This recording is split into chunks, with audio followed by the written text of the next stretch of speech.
Bonjour, voici la séance numéro 2 du chapitre de géographie sur l'Afrique. Alors dans la séance numéro 1, je vous avais présenté l'étude de cas sur le Sahara. J'ai remarqué qu'un certain nombre d'entre vous ne l'ont pas encore vu, donc si c'est le cas, je vous conseille de voir cette première séance et d'enchaîner sur cette seconde. Alors, après avoir vu donc le Sahara, nous pouvons faire une mise en perspective de cette étude de cas. Tout d'abord, repérer les différentes idées la concernant. On a vu, premier point, un désert riche en ressources convoitées. Ensuite, en petit 2, que malgré les frontières, le Sahara est un espace de circulation, mais c'est aussi, petit 3, un espace soumis à de multiples tensions et conflits. Maintenant, nous allons élargir notre propos à l'ensemble du continent africain, en voyant tout d'abord l'Afrique, un continent en retard de développement, puis l'insertion dans la mondialisation, qui est un atout pour ce continent, et enfin les multiples défis que l'Afrique doit surmonter. Donc, voyons maintenant le continent africain face au développement et à la mondialisation, qui est le sujet de l'ensemble du chapitre. Alors, tout d'abord, en introduction, on peut dire que les représentations que l'on a souvent de l'Afrique sont celles d'un continent pauvre en marge du développement. Or, deuxième idée, de nombreux indices témoignent en fait d'un continent qui change, qui valorise ses atouts malgré les nombreux défis à relever. L'Afrique renoue avec la croissance grâce à ses ressources, à la jeunesse de sa population et à son intégration croissante à la mondialisation. Nous arrivons à la problématique donc suivante. Quelle est la situation de l'Afrique vis-à-vis du développement et de l'intégration à la mondialisation? Alors, en première partie, nous allons voir l'Afrique, un continent en retard de développement. En premier point, de nombreux signes de sous-développement. Tout d'abord, première idée, les populations sont majoritairement pauvres. En effet, plus de 400 millions de personnes vivent sous le seuil de pauvreté en Afrique subsaharienne, c'est-à-dire au sud du Sahara, comme vous pouvez le voir, et même du Sahel, comme vous pouvez le voir sur cette carte. Qu'est-ce que le seuil de pauvreté? Eh bien, c'est un niveau de revenu en dessous duquel, dans un pays donné, une personne est considérée comme pauvre, c'est-à-dire qu'elle ne dispose pas d'un niveau de vie convenable. Évidemment, selon les pays, ce seuil, ce niveau de pauvreté est différent.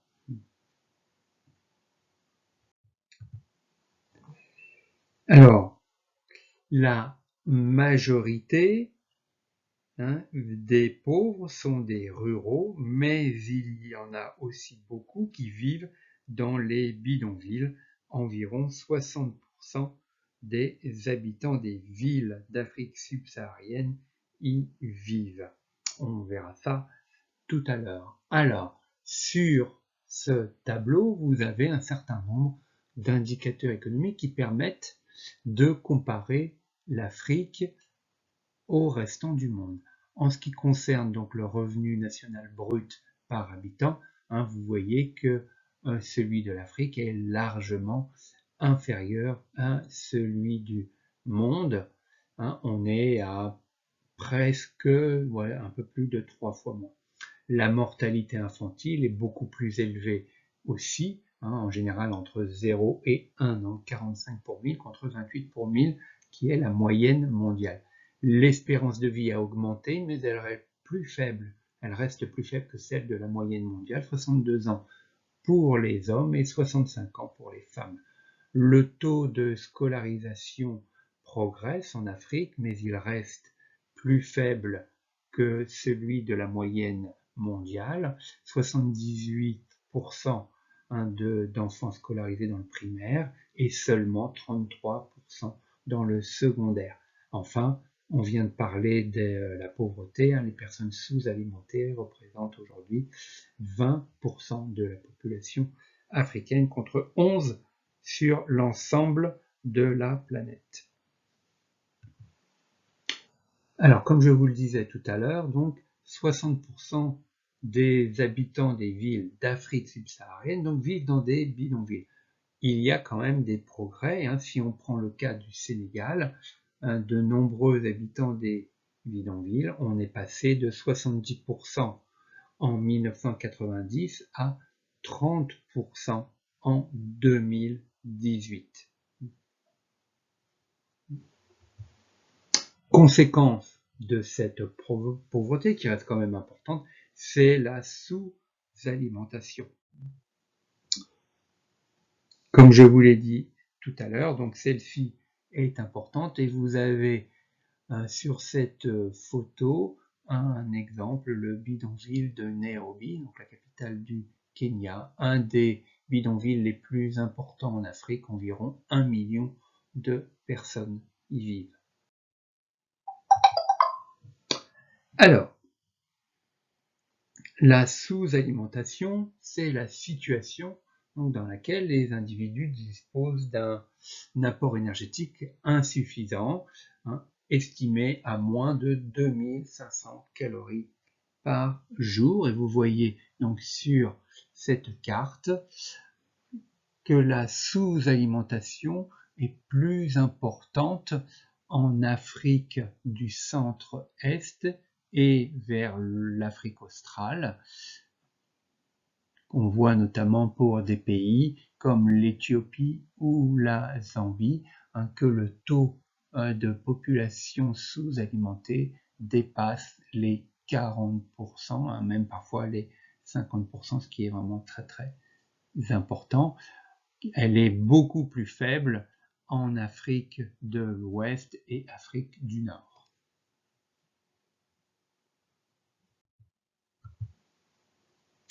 Deuxième idée, une espérance de vie faible et une sécurité sanitaire insuffisante.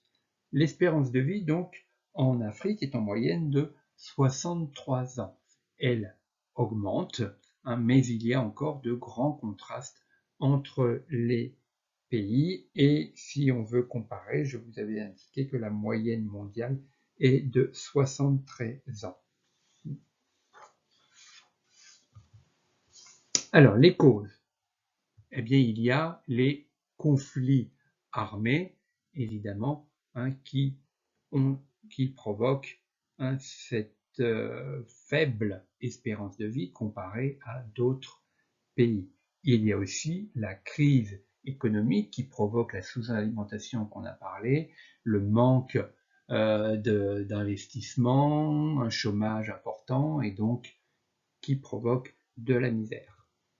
Ensuite, il y a également, on en parle beaucoup moins aujourd'hui, le sida, très répandu en Afrique, 4% de la population contre 0,8% dans le monde, et puis les maladies liées à l'eau polluée notamment, puisque actuellement 30% seulement de la population de l'Afrique subsaharienne est raccordée à des installations sanitaires convenables, 90% en Afrique du Nord. Petit 2, un continent en marge de la mondialisation, et nous commençons en première idée par le poids modeste de son PIB. Alors le PIB de l'Afrique est à peu près équivalent à celui de la capitale du Japon, Tokyo, donc c'est un PIB faible. Le stock d'IDE, vous vous rappelez, les investissements directs à l'étranger du continent représente seulement 2% du stock mondial des IDE. Deuxième idée, l'Afrique ne réalise que 3% du commerce mondial de marchandises. Elle exporte surtout des matières premières telles que pétrole, le bois, des minerais, et ses principaux partenaires commerciaux sont la Chine, dans la question de revenir, l'Europe et les États-Unis. Les échanges entre les pays africains sont faibles, ils commercent surtout entre eux avec d'autres continents. Les échanges donc interrégionaux sont faibles, seulement 19% des exportations africaines sont des produits manufacturés. Troisièmement, un continent instable. Alors nous allons parler des conflits armés, on l'avait déjà vu au Sahara, on va y revenir un petit peu, mais il n'y a pas que cette zone concernée. L'Afrique, donc, c'est le continent qui recueille le plus de populations et déplacées et de réfugiés à cause de ces conflits armés. 15 millions de personnes sur 60 millions dans le monde, soit un quart de tous les réfugiés, c'est énorme. Ces mobilités, évidemment, sont dues à l'insécurité qui règne dans beaucoup de ces pays. Depuis la fin de la guerre froide, l'Afrique, en Afrique, le nombre d'opérations de maintien de la paix de l'ONU est le plus élevé. Alors, voyons quelques exemples. Il y a des tensions et des conflits au Sahara, je n'y reviens pas, on l'a évoqué lors de la séance précédente, à cause du commerce illégal de nombreux produits, du terrorisme lié à Al-Qaïda et puis à Daesh, mais on avait vu qu'il y a d'autres groupes aussi. L'instabilité liée aussi aux revendications de populations nomades comme les Touaregs. Il y a également des tensions et des conflits dans les pays d'Afrique de l'Ouest, au Soudan et au Soudan du Sud, au Sud-Soudan, etc. Et la piraterie, on en avait déjà parlé dans d'autres chapitres, au large de la Corne de l'Afrique, si vous vous rappelez, au large de la Somalie, dans l'océan. Alors, sur cette carte, vous avez représenté donc de nombreuses sources d'instabilité. Les hachures orange représentent les axes d'insécurité. Alors on avait vu évidemment ceux au Sahara et au Sahel, mais vous avez également, vous voyez, la République centrafricaine, République démocratique du Congo aussi, les États qui sont encadrés en rouge sont les États fragiles. Vous avez les étoiles rouges qui représentent les conflits après l'année 2000, et puis les étoiles vides à l'intérieur avant les années 2000. Vous voyez qu'il y a énormément de guerres et de conflits, plus on a vu la piraterie au large de la Somalie. Vous avez sur l'autre carte en bas à gauche tous les trafics illégaux. Alors vous avez les flèches vertes qui représentent les axes de trafic du hashish et de la marijuana, en bleu trafic de cocaïne et en rouge le trafic d'héroïne. Les pays en vert foncé sont les pays producteurs de hashish comme le Maroc, et puis en vert clair les pays exportateurs de marijuana, et puis les villes représentées par des points noirs sont les principales villes de trafic. Autre idée, la faiblesse des États favorise l'implantation de réseaux de trafic illégaux internationaux. Alors vous voyez sur cette carte ce planisphère que passe par l'Afrique un certain nombre de trafics. Vous avez donc en orange trafic des migrants clandestins. Ensuite, vous avez en bleu les biens de consommation contrefaits, donc ce qu'on appelle la contrefaçon, qui passe aussi par un certain nombre de pays africains. Vous avez en jaune les armes qu'on retrouve en Afrique et notamment au Sahara et qui viennent des anciens pays d'Europe de l'Est. Et puis vous avez en pointillé noir le trafic de cassitérite. Donc c'est un minerai rare en forme de petite pierre noire qui est utilisé dans l'électronique et qui compose notamment l'étain. Nous passons à la deuxième partie, l'insertion dans la mondialisation, un atout pour l'Afrique et en premier point, un fort potentiel de développement. Première idée, les économies africaines reposent largement sur l'exportation de matières premières, minières, énergétiques et agricoles. Les réserves énergétiques et minières, en effet, sont un enjeu essentiel. Les hydrocarbures représentent 12% des réserves mondiales. L'uranium, c'est 20% de la production mondiale, ainsi que le bois, les minerais divers, l'or, les diamants également, sont fortement représentés dans le sous-sol africain. Sur cette carte, donc, sont représentées les différentes ressources du sous-sol africain. Donc vous avez en orange les productions d'hydrocarbures, en vert clair les principales zones de production de bois, en jaune les zones de production de minerais.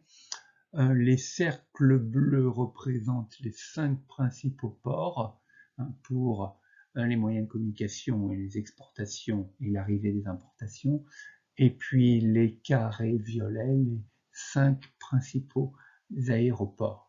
Donc vous voyez qu'il y en a surtout en Afrique du Sud et puis Afrique du Nord.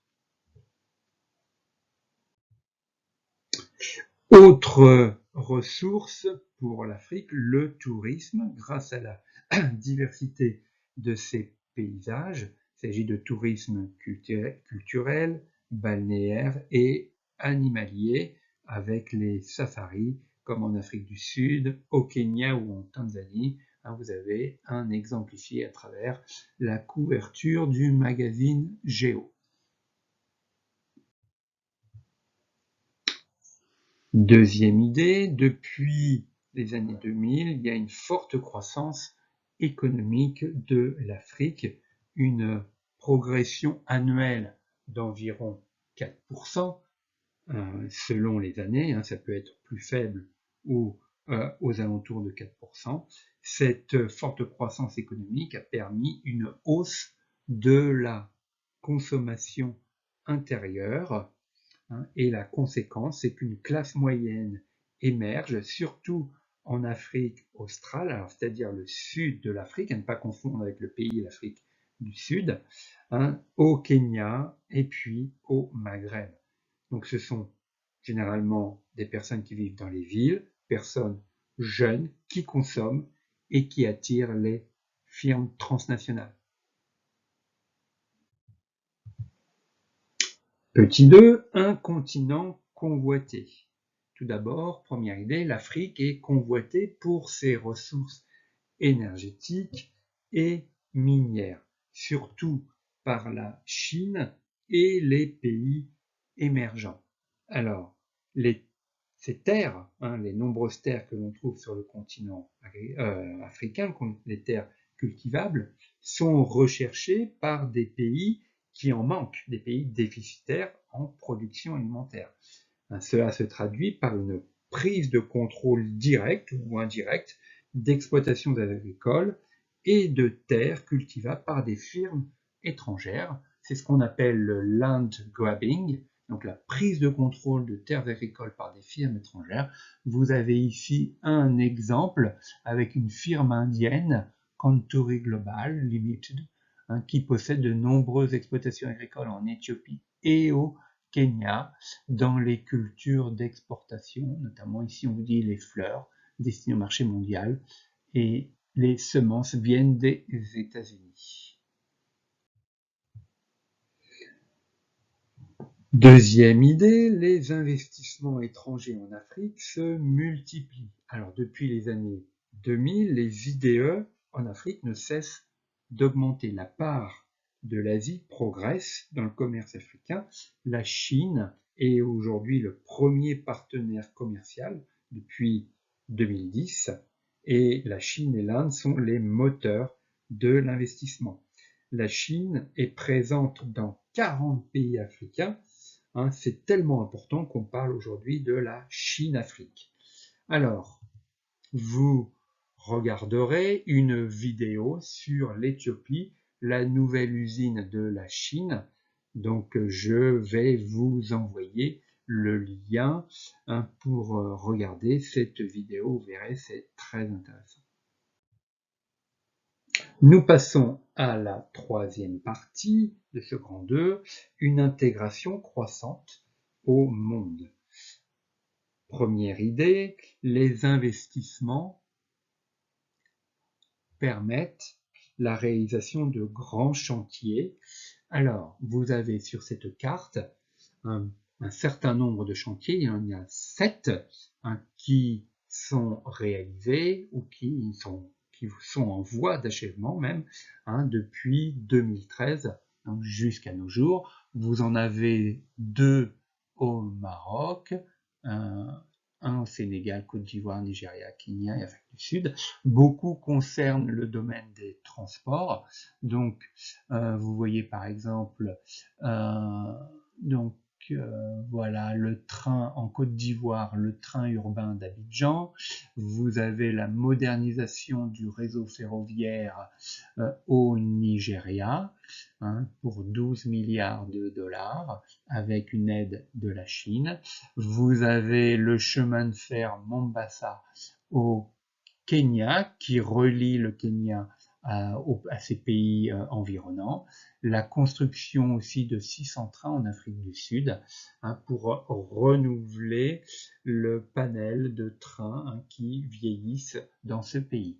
Vous avez d'autres domaines, notamment au Sénégal par la Diamniadio Valley, le domaine de l'informatique et de la communication avec Internet, donc l'innovation dans ce secteur. Au Maroc, vous avez la construction de la plus grande centrale solaire du monde, du côté de Ouarzazate. Et puis, voilà pour les plus grands chantiers actuels que l'on trouve en Afrique. Un autre exemple de chantier, c'est ici la déviation de l'eau, les transferts d'eau en Afrique du Sud, d'une région qu'on appelle le Lesotho, qui est entourée par un cercle rouge, ici et puis vers le Gauteng, où se trouvent 2 villes très importantes, Pretoria et Johannesburg. Le Gauteng est une région qui manque d'eau, donc en fait il y a des canalisations, des canaux qui ont été réalisés pour transférer l'eau du sud vers le nord.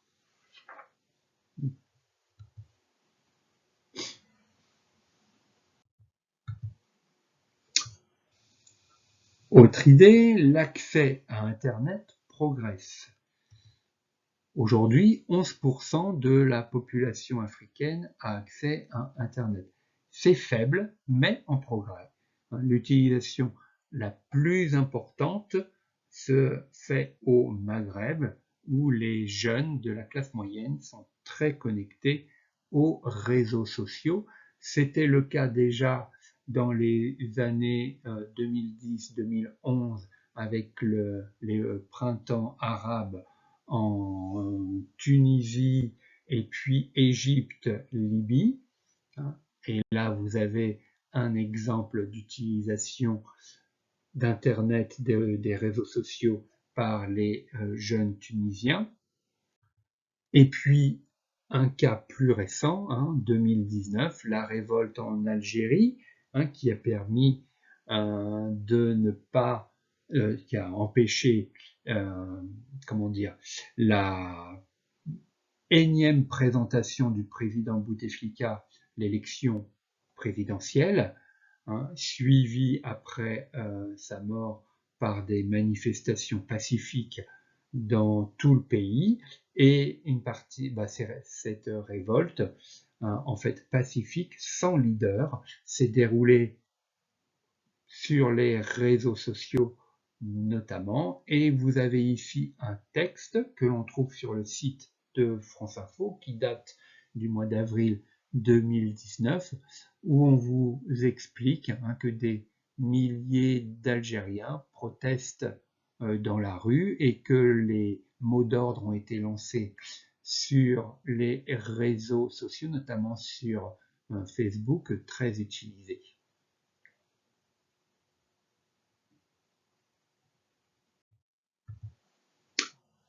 Quatrième sous-partie, l'émergence de certains pays.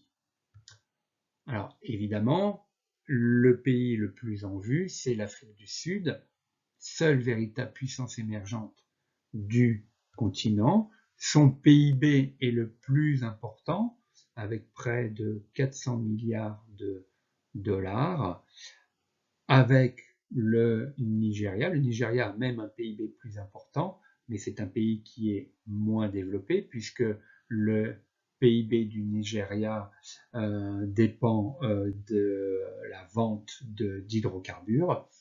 On vous dit ici que ce PIB de l'Afrique du Sud est quand même largement inférieur à celui du Brésil, 6 fois moins, mais il représente entre 20 et 25% du PIB de l'ensemble du continent africain, donc ce qui est énorme. Les 2/3 des plus grandes entreprises en Afrique sont sud-africaines.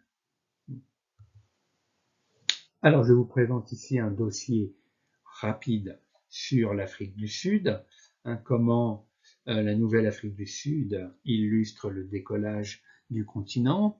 Alors, avec une petite introduction qui vous indique qu'avec 5% de la population du continent, l'Afrique du Sud représente 20% de son PIB, principale puissance africaine.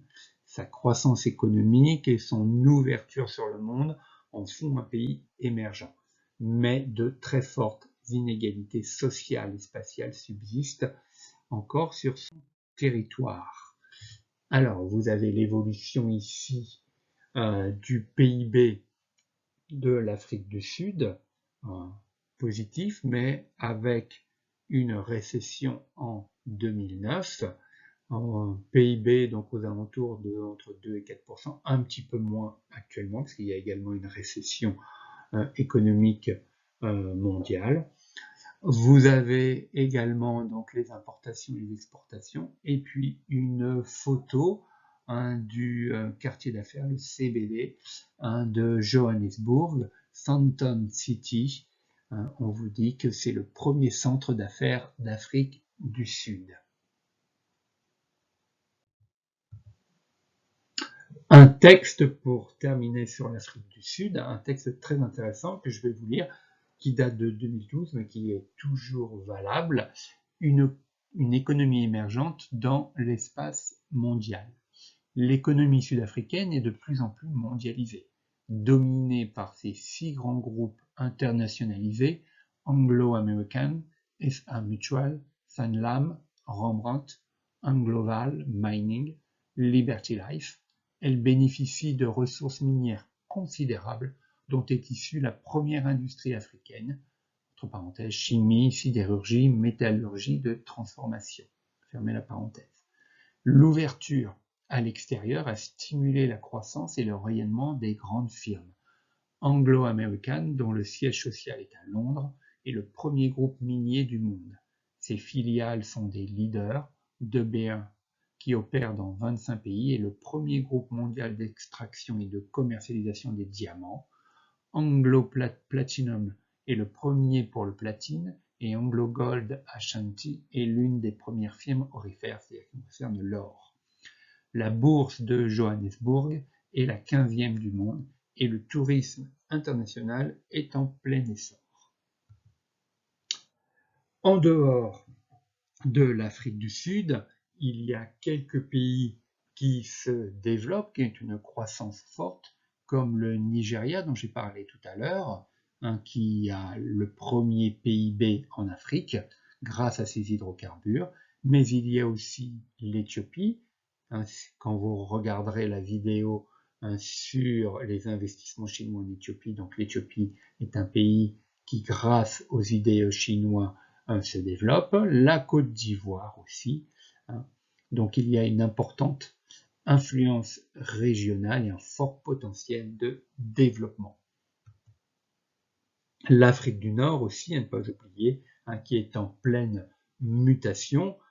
Son développement économique dépend beaucoup aussi de l'évolution politique.